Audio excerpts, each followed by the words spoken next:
എടുക്കട്ടല്ലോ, ഓൺലൈനിൽ ഇടാം. ആരെയും ഉണ്ടെങ്കിൽ അവിടെ പൊറ്റയിൽ അന്വേഷിച്ചു വരും. ഓ, എന്തൊരു കയ്യിലുള്ളത്? കൈതോന്നി. എത്ര രൂപ? 70. ഒരു കെട്ട് 70. 2 കെട്ടാ? ഒന്ന് കാണിക്കോ?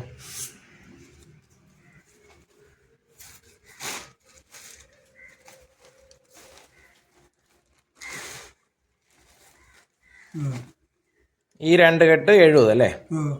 കൈതോന്നി വേറെ എന്തെങ്കിലും ഉണ്ടോ അവിടെ? കൈതോന്നി തന്നെ എപ്പോഴും വിൽക്കുന്ന കൈതോന്നിയാ? വേറെ കൃഷിയൊന്നുമില്ലേ? ശരി, കൈതോന്നി നട്ടാ പൊടിക്കും അല്ലേ? വേരുണ്ടല്ലോ. ഓക്കെ. അപ്പം ശരി, ഞാനത് പറഞ്ഞേക്കാം. ആരെങ്കിലും ഉണ്ടെങ്കിൽ പൊറ്റയിൽ വന്നിട്ട് രാമനോ? രാമന്റെ വീടെന്ന് ചോദിച്ച ആൾക്കാർ പറഞ്ഞു തരുമോ? ഓ ശരി, ആരെങ്കിലും ഉണ്ടെങ്കിൽ അന്വേഷിച്ച് വരും. പറ്റുമെങ്കിൽ ഫോൺ നമ്പർ ഒപ്പിക്കാൻ നോക്കുക കേട്ടോ.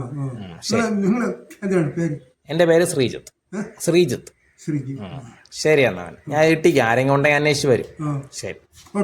ശരി. ഇത് ഇന്ന് ഒരാൾ വീട്ടിൽ കൈതോന്നി ചെടികൾ വിൽക്കാൻ വന്നതാണ്. നമുക്കത് വലുതായിട്ട് ആവശ്യമില്ലായിരുന്നു, പക്ഷെ ആവശ്യമുള്ളവരുണ്ടെങ്കിൽ ഹെൽപ്പ് ചെയ്യുക. പാവം തോന്നിയതുകൊണ്ട് പിന്നെ ഞാൻ പൈസ വേണമെന്ന് ചോദിച്ചപ്പോൾ അത് ഓക്കെ എന്ന് പറഞ്ഞ് അങ്ങനെ ഒരു 30 രൂപ കൊടുത്തു. നമ്മൾ വാങ്ങിച്ചില്ല, ഇത് ചെടി വാങ്ങിച്ചില്ല, പക്ഷേ പൈസ കൊടുത്തു. അയാൾക്ക് സന്തോഷമായി. പിന്നെ ഒരു വീഡിയോ എടുത്തിടാം എന്ന് വിചാരിച്ചു, ആർക്കെങ്കിലും അങ്ങനെ ആവശ്യമുണ്ടെങ്കിൽ. പക്ഷേ ഫോൺ നമ്പർ ഇല്ല ആളുടെ കയ്യിൽ. 2-3 പ്രാവശ്യം ചോദിച്ചപ്പോൾ നമ്പറേ ഇല്ല, അങ്ങനെ ഒരു നമ്പറേ ഇല്ല എന്ന് പറഞ്ഞു.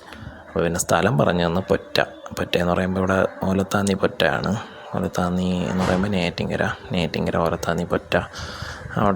അവിടെ പോയിട്ട് രാമൻ്റെ വീടെന്ന് പറഞ്ഞ ആൾക്കാർ പറഞ്ഞു കൊടുക്കും എന്നാണ് പറഞ്ഞിട്ടുള്ളത്. അപ്പോൾ ആർക്കെങ്കിലും ആവശ്യമുണ്ടെങ്കിൽ ഹെൽപ്പ് ചെയ്ത് അയാളെ സഹായിക്കാം.